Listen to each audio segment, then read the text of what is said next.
अपना अखंड भारत प्लेटफॉर्म पे आप सभी श्रोताजन का, सभी मित्रों, सभी छात्रों, सभी नागरिकों का स्वागत है। आप सभी का स्वागत है। कोई भी ऐसा समाज कभी सुखी और कह सकते हैं कोई भी ऐसा समाज कभी सुखी और संपन्न नहीं हो सकता है जिसके अधिकांश सदस्य निर्धन और दयनीय हो। तो यहाँ पर आज का जो लेक्चर आधारित है भारतीय समाज सामाजिक न्याय के अंतर्गत गरीबी और भूख से संबंधित विषय पर, जहाँ पे आज यहाँ पर बात होगा। तो आज यहाँ पर समझा जाएगा, पूरा जो लेक्चर है आधारित होगा भारत में निर्धनता एवं भूख के बारे में। भारत में निर्धनता एवं भूख के बारे में बताएंगे, इसके कारण, इसके समाधान, नियम। देखिए, ध्यान दीजिए, भारत विश्व की तीव्र गति से विकास करने वाली अर्थव्यवस्थाओं में से एक है भारत। और वर्ष 2024-25 तक भारत 5 ट्रिलियन डॉलर इकोनॉमी के लक्ष्य को पूरा करना चाहता है। लेकिन तो यहाँ पर 2024 बीत चुका है। इसमें पूरा ना होने का कारण जो रहा है कोविड-19 का प्रभाव रहा है। आगे जारी है, यहाँ पे तीव्र समृद्धि एवं कल्याणकारी कार्यक्रमी तथा गरीबी भूख के यहाँ पे उन्मूलन से संबंधित लक्ष्यों पर ध्यान केंद्रित करने के कारण गरीबी एवं भूख से संबंधित विषयों के समाधान में बहुत हद तक सफलता मिली है। जैसा कि वैश्विक बहुआयामी गर्मी, यहाँ पे जो है वैश्विक बहुआयामी गरीबी जो है वैश्विक स्तर पर गरीबी सूचकांक 2019 में दर्शाया गया है कि भारत ने वर्ष 2005 से 2006 से 2015 और 2016 तक लगभग 27.1 करोड़ लोगों को गरीबी से बाहर निकाला है। किंतु सूचकांक में यह भी उल्लेखित है कि अभी भी लगभग 28% जनसंख्या बहुआयामी गरीबी में जीवन यापन कर रही है, जो निश्चित तौर पर गरीबी उन्मूलन की दिशा में भारत की रणनीतियों में गुणात्मक परिवर्तन लाने और परिणाम आधारित दृष्टिकोण को महत्व देने की तरफ संकेत करता है। तो यहाँ पर समझ सकते हैं, दरअसल गरीबी एक भूखमरी किसी भी प्रगतिशील एवं स्वस्थ समाज पर एक कलंक है।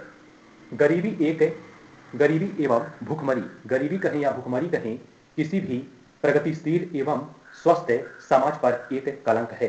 राष्ट्र पर एक कलंक है, समझ लीजिए, राष्ट्र पर, देश पर भी। तो जहां व्यक्ति अपनी बुनियादी जरूरतों को भी पूरा नहीं कर पाते हैं, अतः वह भूखमरी, कुपोषण, अल्पपोषण जैसी समस्याओं से ग्रसित हो जाता है, जो न केवल व्यक्ति के मानवाधिकारों का उल्लंघन है बल्कि समावेशी विकास से व्यक्ति को गरिमामय जीवन उपलब्ध कराना और यहाँ पे राष्ट्रीय एकता और अखंडता और सामाजिक सौहार्द तथा मानव पूंजी की दिशा में एक बड़ी बाधा है। तो यहाँ पर देश में भूख एक व्यापक एवं जटिल विषय है। भूखमरी और कुपोषण दोनों मिलाकर व्यक्ति को न केवल गरीबी के दुष्चक्र में बनाए रखते हैं, बल्कि इससे व्यक्ति के कार्य करने और सीखने और परिवार एवं स्वयं की देखभाल की क्षमता में भी कमी आ जाती है। यह खाद्य सुरक्षा की विपरीत स्थिति है, जिसमें व्यक्ति के पास सक्रिय एवं स्वस्थ जीवन जीने हेतु आवश्यक पोषक युक्त खाद्यान्न की अनुपलब्धता होती है, उपलब्धता नहीं होती। तो यहाँ पे बताया जा रहा है भारत में निर्धनता एवं भूख। अब यहीं पर आगे बात करते हैं, जैसा कि पोषण और खाद्य सुरक्षा। तो यहाँ पे पोषण और खाद्य सुरक्षा जो है, तो खाद्य सुरक्षा से तात्पर्य है कि सभी व्यक्तियों को सभी समयों पर पर्याप्त मात्रा में पौष्टिक खाद्यान्न की प्राप्ति और ताकि वे सक्रिय एवं स्वस्थ जीवन व्यतीत कर सकें। इसके लिए यह आवश्यक है कि न केवल समग्र स्तरों पर खाद्यान्नों की यहाँ पे पर्याप्त मात्रा उपलब्ध हो, बल्कि व्यक्तियों परिवारों के पास उपयुक्त क्रय शक्ति भी हो, जिससे वे आवश्यकता अनुसार खाद्यान्न क्रय कर सकें। खाद्यान्न सुरक्षा दो पहलुओं से संबंधित है।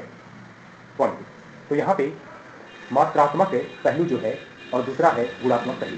तो मात्रात्मक पहलू, इसका अर्थ है कि अर्थव्यवस्था में खाद्य उपलब्धता इतनी हो कि मांग की पूर्ति कर सके। तो ये हो जाता है मात्रात्मक पहलू। अब यहीं पे दूसरा है गुणात्मक पहलू। तो इसमें जो है गुणात्मक पहलू, इसका संबंध है जनसंख्या की पोषण आवश्यकताएं पूरी करने से है, गुणात्मक पहलू।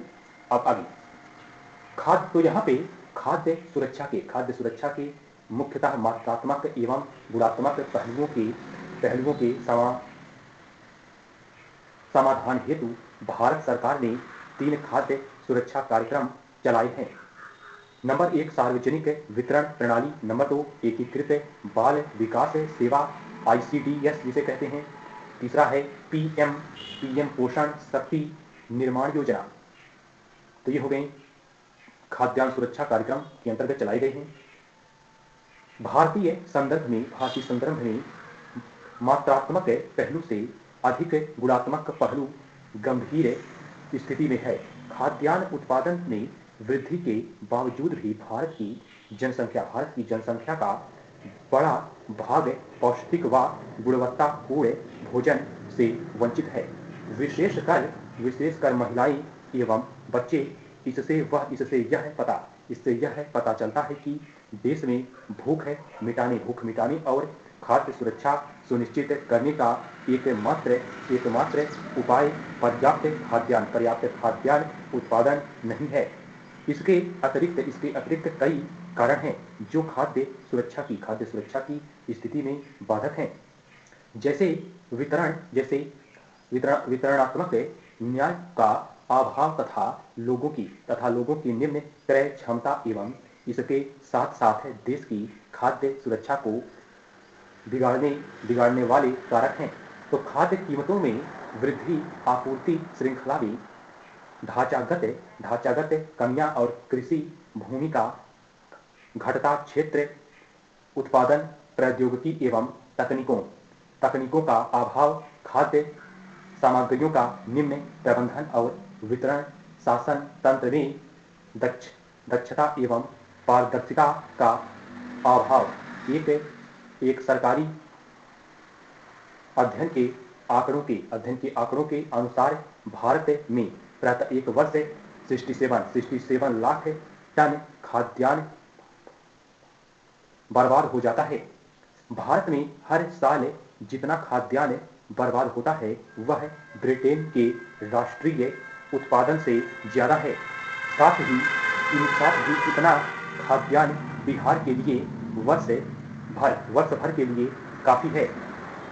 बर्बाद हुए खाद्यान्न का मूल्य लगभग रुपया 92 हजार करोड़ है। तो यहाँ पे वैश्विक खाद्य सुरक्षा सूचकांक GFSI जो है 2021 के अंतर्गत विश्व के 113 देशों में खाद्य सुरक्षा के 4 मुख्य उद्देश्य पर विचार किया गया। तो यहाँ पे नंबर 1 अर्थ है वहनीयता पर, नंबर 2 विचार उपलब्धता पर, नंबर 3 विचार गुणवत्ता एवं सुरक्षित होना। चौथा विचार है प्राकृतिक संसाधन एवं लचीलापन पर विचार। तो 4 विचार किए गए।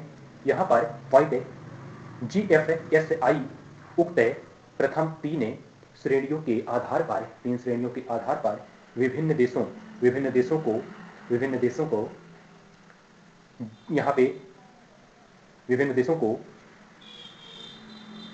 0 से 100 तक के स्कोर में अनुक्रम प्रदान करता है, जबकि प्राकृतिक संसाधनों एवं लचीलेपन का उपयोग एक समायोजन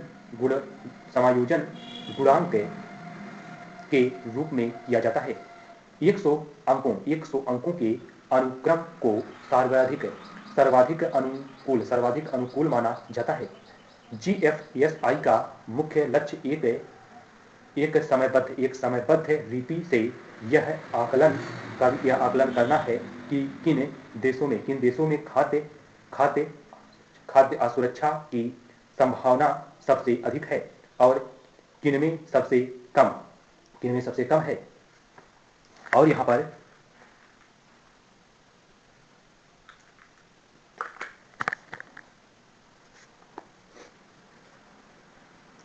वस्तु सूचकांक, और यहाँ पे वस्तु सूचकांक के अनुसार भारत की खाद्य संबंधी चुनौतियां अर्थवहनीयता, प्रति व्यक्ति निम्न आय, आपूर्ति की अपर्याप्त और अनुसंधान एवं विकास पर लोक व्यय तथा प्रोटीन की गुणवत्ता के क्षेत्रों से संबंधित है। भारत का समग्र खाद्य सुरक्षा स्कोर 100 में से 57.2 है, और यहाँ पे 100 में से जो है 57.2 है, और 113 देशों में 71वीं रैंक है भारत की, जो भारत के विभिन्न पहलुओं से खाद्य सुरक्षा के प्रबंधन में और सुधार की आवश्यकता को रेखांकित करती है। भारत जैसे विकासशील देश के लिए भोजन की समय पर उपलब्धता और अर्थवहनीयता महत्वपूर्ण है। बेहतर स्वास्थ्य सेवा के लिए कृषि क्षेत्र को बढ़ावा देने के लिए खाद्य कीमतों पर नियंत्रण रखने के लिए और आर्थिक विकास, मानव संसाधन विकास तथा गरीबी में कमी लाने के लिए घोषणा रणनीति और खाद्य सुरक्षा को सुनिश्चित करना भारत के लिए जरूरी है।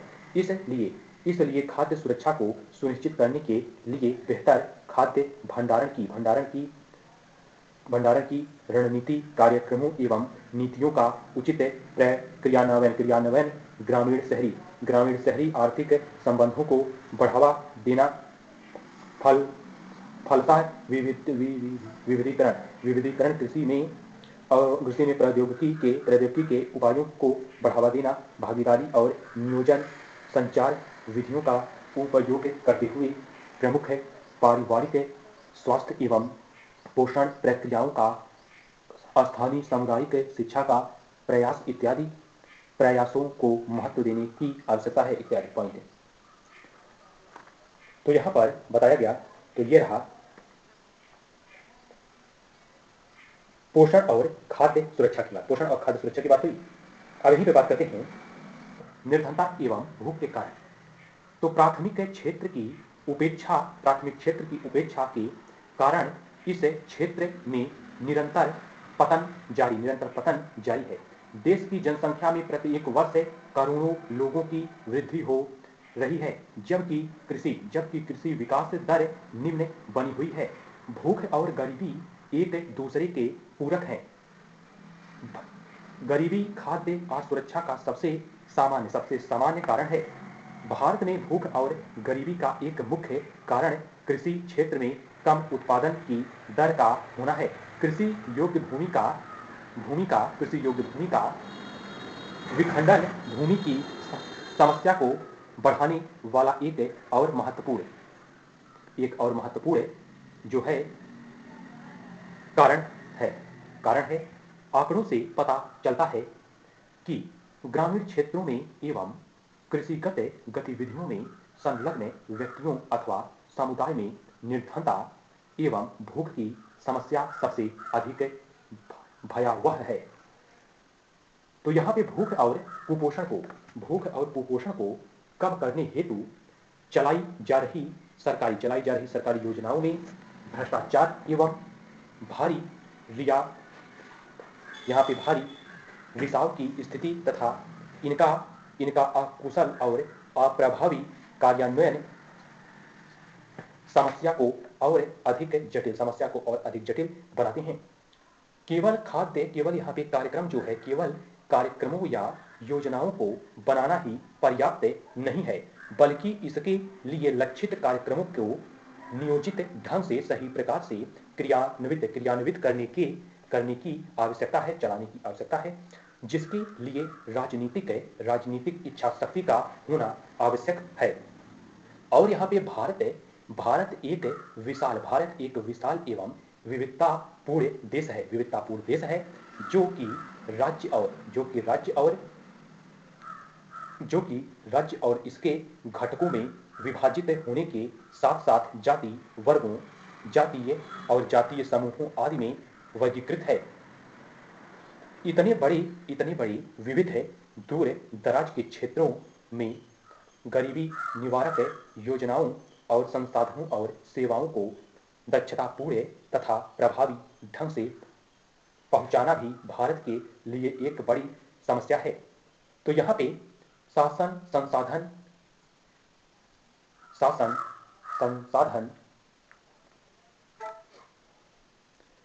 संसाधन और निर्णयन प्रक्रिया का केंद्रीकरण तथा उत्पादक परिसंपत्तियों, संसाधनों और संपत्ति का कुछ व्यक्तियों और समुदायों में संकेंद्रण इस समस्या को बढ़ावा देने वाले कारक हैं। यहाँ पे अन्य देशों की तुलना में भारत में सामाजिक क्षेत्र का व्यय हमेशा कम रहा है। नेशनल हेल्थ प्रोफाइल 2018 के अनुसार भारत जीडीपी का 1.2% सार्वजनिक स्वास्थ्य सेवा पर खर्च करता है, जबकि मालदीव 9.4%, श्रीलंका जो है 1.6%, भूटान जो है 2.5% और थाईलैंड जो है 2.9% तक खर्च करता है हेल्थ पर, भारतीय नागरिकों के हेल्थ पर। जो यहाँ पे भारत शिक्षा के और यहाँ पे जो प्रतिशत बताया अन्य देशों का, वह जीडीपी खर्च उनका है, और भारत का जो जीडीपी खर्च है तो है 1.2% सार्वजनिक स्वास्थ्य सेवाओं पर खर्च करता है भारत अपने देश में। तो यहाँ पे भारत शिक्षा के मामले में सार्वजनिक निवेश जीडीपी का जो सार्वजनिक निवेश है शिक्षा पर जो करता है अपने, वह है 2.7% करता है, जबकि श्रीलंका में यह 3.4% है और भूटान में जो है 7.4% है। तो यहाँ पे कह सकते हैं क्योंकि भारत में अपने देश में इतनी बड़ी जनसंख्या है, ये सबसे बड़ा कारण ये भी है, और इतना बड़ा देश है और यहाँ पे इसका क्षेत्रफल जो है श्रीलंका से और भूटान से काफी विस्तृत है, काफी बड़ा है, अनेक राज्य हैं, अनेक समुदाय हैं यहाँ पर, तो ये भी कारण रहता है भारत में।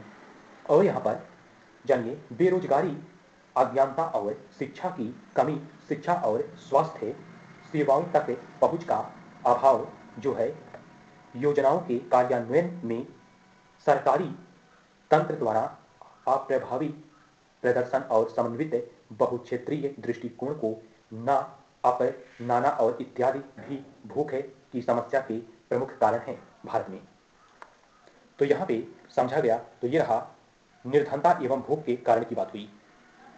अब यहीं पे जानते हैं भूख संबंधी समस्या के समाधान हेतु उपाय। तो उपाय यहाँ पे अब समझा जाए, उपाय क्या है इसमें।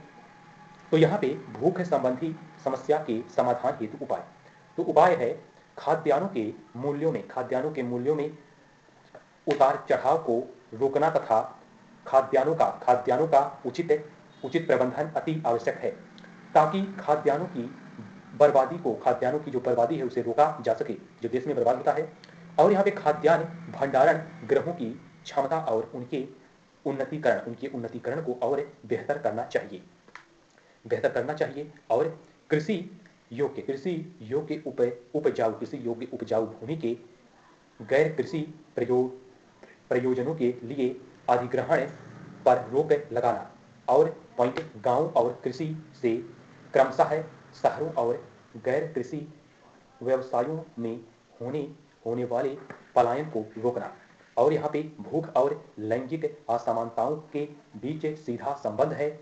महिलाओं को भोजन तथा अधिकारों तक पहुँच प्राप्त करने के लिए सशक्त बनाना, आर्थिक रूप से उन्हें सशक्त बनाकर, महिलाओं को सशक्त बनाकर तथा उनके लिए उचित अवसरों का सृजन करके परिवार में भूख और कुपोषण और गरीबी जैसी समस्याओं को समाप्त करने में मदद मिलती है। यहाँ पे आगे बताया है भारत में अगला समाधान यहाँ पे भारत में मानव निवेश है।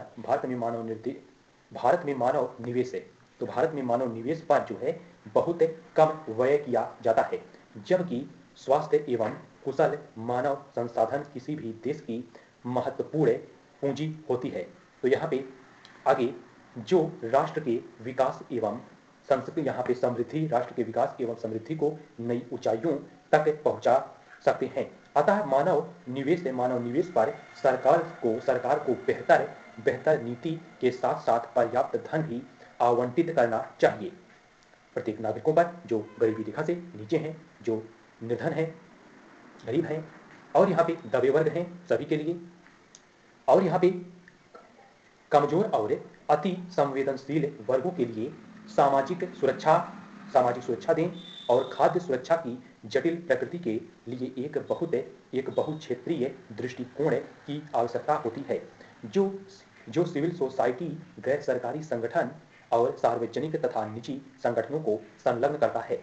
और यहाँ पे पॉइंट कृषि के साथ पशुपालन और डेयरी उद्योग एवं मत्स्य पालन भारतीय मानव जीवन का एक महत्वपूर्ण अंग बना हुआ है। इस गतिविधियों ने खाद्य की टोकरी और लाखों लोगों को पौष्टिक भोजन प्रदान करने के अलावा भूमिहीन छोटे सीमांत किसानों के बीच लाभकारी रोजगार पैदा करने के साथ पारिस्थितिक संतुलन बनाए रखा है। इन तीनों क्षेत्रों पर फोकस करके न केवल लोगों की आय बढ़ाकर निर्धनता उन्मूलन की दिशा में आगे बढ़ा जा सकता है, बल्कि पौष्टिक भोजन की उपलब्धता और भूख से संबंधित समस्याओं को कम किया जा सकता है। और यहाँ पर बताया गया है जैसा कि इसके अतिरिक्त खाद्यान्न उत्पादन एवं वितरणात्मक न्याय हेतु अन्य सकारात्मक कदम उठाने आवश्यक हैं, जो कि समान रूप से अहम है, जैसे कि भूमि को उपजाऊ बनाने वाली तकनीकों में निवेश पानी की, और यहाँ पे कह सकते हैं निवेश और पानी की उपलब्धता तथा जैव विविधता को संरक्षण और पर्यावरण अनुकूल जो कृषि और जलवायु परिस्थितियों का निर्माण और कृषि को लाभ का व्यवसाय बनाना आदि शामिल है। और यहाँ पे खाद्य संबंधी आवश्यक जरूरतों की पूर्ति हेतु चलाई जा रही सरकारी योजनाओं में रिसाव व भ्रष्टाचार पर नियंत्रण तथा तकनीकी ढांचा विकसित करना ताकि लाभार्थियों तक इनकी पहुंच सुनिश्चित हो सके। इसके अलावा जनसंख्या पर नियंत्रण भी बहुत आवश्यक पहलू है। यहाँ पे सरकार को शिक्षा के मद में जीडीपी के 6% तक व्यय बढ़ाकर नई शिक्षा नीति 2020 जो है इसमें बढ़ाकर, और स्वास्थ्य पर जीडीपी के लिए जो है 2.5% व्यय के लक्ष्य को पूरा करना चाहिए, जिसमें राष्ट्रीय स्वास्थ्य नीति 2017 शामिल है, जो यहाँ पे गरीबी और भूखमरी को समाप्त करने में मुख्य कारक होगा। तो यहाँ पे समाधान दिया गया है, तो यहाँ पर समझा गया। तो ये रहा भूख संबंधी समस्या के समाधान हेतु उपाय यहाँ पे सुझाया गया है। अब यहाँ पर बात करते हैं भारत में भूखमरी और गरीबी की स्थिति से निपटने से संबंधित कार्यक्रम योजनाएं। तो क्या योजनाएं हैं, इस पर बात होगी। अब तो यहाँ पे भारत में भूखमरी और गरीबी की स्थिति से निपटने से संबंधित कार्यक्रम और योजनाएं। तो यहाँ पे योजना है आंगनवाड़ी सेवा योजना या कहीं ICDS इसको। तो ये जो है योजना एकीकृत कह सकते हैं, एकीकृत बाल विकास सेवा जिसे ICDS कहते हैं। तो यहाँ पे एकीकृत बाल विकास सेवा योजना जिसे अब आंगनवाड़ी सेवा योजना के नाम से जाना जाता है। तो यहाँ पे इसकी शुरुआत जो है वर्ष 1975 में हुई थी। इसका उद्देश्य 0 से 6 वर्ष की आयु वर्ग के बच्चों के पोषण और स्वास्थ्य की स्थिति में सुधार करना और बच्चे के उचित मनोवैज्ञानिक और शारीरिक और मानसिक विकास की आधारशिला रखना और मृत्यु दर जो है और अस्वस्थता और यहाँ पे कुपोषण और स्कूल की पढ़ाई बीच में ही छोड़ने की घटनाओं को कम करना शामिल है। और यहाँ पे बच्चों के विकास को बढ़ावा देने के लिए विभिन्न विभागों के बीच नीति का प्रभावी समन्वय और कार्यान्वयन और माँ की जो है क्षमता बढ़ाना तथा ताकि वह आयुक्त पोषण और स्वास्थ्य शिक्षा के जरिए बच्चों के सामान्य स्वास्थ्य और पोषण संबंधी जरूरतों पर ध्यान दे सके। और यहाँ पर इस योजना के लाभार्थियों में 6 वर्ष से कम उम्र के बच्चे और गर्भवती और स्तनपान कराने वाली माताएं शामिल हैं। राष्ट्रीय खाद्य सुरक्षा अधिनियम की धारा 4, 5, 6 धारा जो है 4, 5, 6 और 7 है। इसमें ICDS जो है इस पर आंगनवाड़ी का जो है लागू है, क्योंकि ये धाराएं कुपोषित बच्चे जो हैं और गर्भवती और स्तनपान कराने वाली माताओं को पौष्टिक भोजन प्रदान करने का प्रावधान करती हैं। तो यहाँ पे नियम और धारा भी बताया गया और इसके बारे में बताया गया। ये कार्यक्रम योजना रहा आंगनवाड़ी सेवा योजना जिसे कह सकते हैं ICDS। अभी भी अगला योजना है पूरक पोषण। तो पूरक पोषण क्या है इसके बारे में जानिए। तो ये जो पूरक पोषण कार्यक्रम है राष्ट्रीय खाद्य सुरक्षा अधिनियम 2013 में शामिल प्रावधानों का पालन करते हुए उपभोक्ता मामले और खाद्य और सार्वजनिक वितरण मंत्रालय ने पूरक पोषण ICDS योजना के अंतर्गत जो है नियम 2017 में अधिसूचित किया ताकि प्रत्येक गर्भवती महिला और शिशु के जन्म के बाद स्तनपान करने वाली माता को 6 महीने के लिए और 6 महीने से 6 वर्ष कुपोषण का सामना कर रहे बच्चों सहित जो है इन सभी की आयु वर्ग के प्रत्येक बच्चे को इस कानून में अनुसूचित मानकों के अनुसार 1 वर्ष में 300 दिन कानून के प्रावधानों के अंतर्गत दिए गए अधिकार के अनुसार पूरक पोषण मिल सके। तो यहाँ पे पूरक पोषण की बात किया गया, ये योजना है पूरक पोषण हो गया। अब यहाँ पे बच्चों के लिए राष्ट्रीय कार्य योजना, बच्चों के लिए जो राष्ट्रीय कार्य योजना चलाई गई है उसके बारे में बात हो रही है। तो बच्चों के लिए राष्ट्रीय कार्य योजना जो NPAC 2016 जिसे राष्ट्रीय बाल नीति में अभिन्न अंग के रूप में शामिल सिद्धांतों पर आधारित है। कार्य योजना के 4 प्रमुख क्षेत्र हैं: जीवित रहना और स्वास्थ्य और पोषण और शिक्षा और विकास और संरक्षण और भागीदारी। तो यहाँ पे ये सब शामिल हैं। तो NPAC इसका जो है कार्य यह है सुनिश्चित करना है कि यहाँ पे वर्तमान कार्यक्रमों में को सम्मिलित किया जाए और नए कार्यक्रमों की शुरुआत की जाए ताकि पूर्णतः स्पष्ट रणनीतियों और क्रियाकलापों के जरिए लक्ष्यों पर ध्यान दिया जा सके जिससे बच्चों के लिए वांछित नतीजे हासिल किए जा सकें। तो यहाँ पे बच्चों के लिए राष्ट्रीय कार्य योजना की बात हुई। अब यहीं पर जानिए खाद्य और पोषण बोर्ड की प्रमुख पहल। यह जो योजना है इसी के अंतर्गत खाद्य और पोषण बोर्ड की प्रमुख पहल क्या है।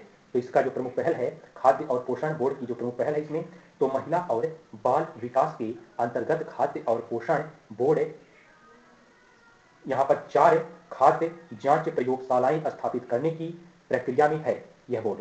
यह है कि इसमें जो है फरीदाबाद में केंद्रीय प्रयोगशाला और मुंबई और चेन्नई और कोलकाता में 3 क्षेत्रीय जांच प्रयोगशालाएं स्थापित की जाएंगी, जहां खाद्य सुरक्षा के लिए भोजन और पूरक पोषण का विश्लेषण किया जाएगा और आईसीडीएस योजना में पूरक पोषण और भोजन संबंधी नियम की गुणवत्ता सुनिश्चित की जाएगी। तो यह यहाँ पर बात हुआ, तो यह हो गया योजना के अंतर्गत खाद्य और पोषण बोर्ड की प्रमुख पहल। अब यहीं पे अगली कार्यक्रम योजना है जो शामिल है इसमें one national one ration card, one national one ration card, इसके बारे में। तो यहाँ पर इस योजना को वर्ष 2019, यह जो योजना है one nation one ration card, तो यह जो है इस योजना को वर्ष 2019 में राशन कार्डों की अंतरराज्यीय पोर्टेबिलिटी सुविधा के तहत शुरू किया गया, जिसके तहत सभी राशन कार्डों को आधार से जोड़कर पॉइंट ऑफ सेल मशीन से खाद्यान्न वितरण किया जाएगा। इसके तहत तो यहाँ पे अंतरराज्यीय पोर्टेबिलिटी के तहत जोड़ा गया इसको। तो यहाँ पर आगे इस योजना के माध्यम से राष्ट्रीय खाद्य सुरक्षा अधिनियम 2013 के लाभार्थी देश में कहीं भी अपनी पसंद के किसी भी उचित मूल्य की दुकान से अपने हिस्से के खाद्यान्न कोटे की खरीद कर सकते हैं। यह योजना संपूर्ण देश में खाद्य सुरक्षा की पोर्टेबिलिटी उपलब्ध कराती है और यहाँ पे साथ है खाद्य सुरक्षा अधिनियम 2013 का बेहतर क्रियान्वयन सुनिश्चित करने का प्रयास करती है। पॉइंट, यह योजना उन प्रवासी मजदूरों की खाद्य सुरक्षा को सुनिश्चित करेगी जो बेहतर रोजगार के अवसर की तलाश में दूसरे राज्य जाते हैं। लाभार्थी वर्ग होने के बावजूद सामाजिक सुरक्षा तथा अपने बुनियादी अधिकारों से वंचित रहते हैं। पॉइंट, इस योजना के माध्यम से सतत विकास लक्ष्य क्रमांक 2 अर्थात वर्ष 2030 तक भूख को समाप्त करने के लक्ष्य में मदद मिलेगी।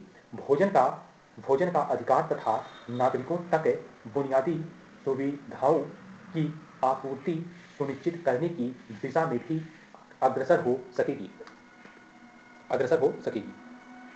यहाँ पर जैसा कि बताया गया है अन्य महत्वपूर्ण योजनाएं कार्यक्रम इसके अंतर्गत जो शामिल हैं, तो वह कार्यक्रम जैसे शामिल है इसमें, तो यहाँ पे महत्वाकांक्षी जिलों के कायाकल्प प्रोग्राम और यहाँ पे शामिल है राष्ट्रीय खाद्य सुरक्षा अधिनियम 2013 और शामिल है इसमें महात्मा गांधी राष्ट्रीय ग्रामीण रोजगार गारंटी जिसमें मनरेगा कह सकते हैं गारंटी अधिनियम 2005 शामिल है और यहाँ इसमें शामिल है लक्षित सार्वजनिक वितरण प्रणाली व्यवस्था और शामिल है कार्यक्रम इसमें और शामिल योजना इसमें है अंत्योदय अन्न योजना और शामिल है इसमें पीएम पोषण शक्ति निर्माण योजना और इसमें शामिल है महत्वाकांक्षी जिलों के कायाकल्प प्रोग्राम। तो ये सब शामिल है अन्य महत्वपूर्ण योजनाएं कार्यक्रम हैं जो बताया गया। तो यहाँ पर जो आता है इसके अंतर्गत one nation one ration card इसके बारे में बताया गया। तो इसके अंतर्गत जो यहाँ पे महत्वपूर्ण कार्यक्रम ये सब शामिल है, भारत में कह सकते हैं भारत में भूखे मरी और गरीबी की स्थिति से निपटने से संबंधित कार्यक्रम या योजनाएं, तो ये सब योजनाएं हैं। अब यहीं पर एक कार्यक्रम जो योजना इसके अंतर्गत आता हुआ है प्रधानमंत्री, जिसका यहाँ पे बताया गया प्रधानमंत्री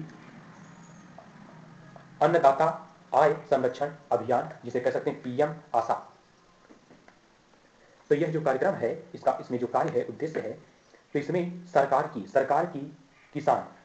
की किसान अनुकूल पहलों को बढ़ावा देने के साथ साथ अन्नदाता के प्रति अपनी जवाबदेही को ध्यान में रखते हुए तथा किसानों को उनकी उपज का उचित मूल्य दिलाने के लिए वर्ष 2018 में इस योजना की शुरुआत की गई है और यहाँ पे नई समग्र योजनाओं में किसानों के लिए उचित मूल्य सुनिश्चित करने की व्यवस्था शामिल है और इसके अंतर्गत आने वाले प्रमुख घटक निम्नलिखित हैं, जैसे मूल्य समर्थन योजना, जिसे PSS कह सकते हैं, और इसका घटक है इसमें मूल्य न्यूनतम भुगतान योजना PDPS। अगला है घटक इसमें निजी खरीद एवं योजना PPSS। तो यहाँ पर जो है इतने मूल संसाधन योजना जो है, इसमें मूल संसाधन योजना के तहत इसमें दालों, तिलहन और गरी और यहाँ पे इन सभी की भौतिक कह सकते हैं, भौतिक खरीदारी राज्य सरकारों के सक्रिय सहयोग से केंद्रीय नोडल एजेंसियों द्वारा की जाएगी। खरीद पर होने वाले व्यय और खरीद के दौरान होने वाले नुकसान को केंद्र सरकार मानकों के मुताबिक वहन करेगी। और यहाँ पर बताया गया है इस कार्यक्रम में मूल्य न्यूनतम भुगतान योजना के तहत उन सभी तिलहनी फसलों को कवर करने का प्रस्ताव किया गया है जिसके लिए न्यूनतम सामर्थ्य मूल्य MSP मूल्य को अधिसूचित कर दिया जाता है। इसके तहत MSP जो है और बिक्री और औसत मूल्य के बीच के अंतर का सीधा भुगतान पहले से पंजीकृत उन किसानों को किया जाएगा जो एक पारदर्शी नीलामी क्रिया के जरिए अधिसूचित बाजार में अपनी उपज की बिक्री करेंगे। समस्त भुगतान सीधे किसान के पंजीकृत बैंक खाते में किया जाएगा। और यहाँ पर बताया गया इस कार्यक्रम में तिलहन के मामले में यह निर्णय लिया गया है कि राज्यों के पास यह विकल्प रहेगा कि वे चुनिंदा जिले की APMC में प्रायोगिक आधार पर निजी खरीद एवं स्टॉकिस्ट योजना PPS शुरू कर सकते हैं, जिसमें निजी PPSS इसकी भागीदारी होगी। तो यहाँ पर यह कार्यक्रम रहा है प्रधानमंत्री अन्नदाता आय संरक्षण अभियान, जिसे PM आशा भी कहा जाता है।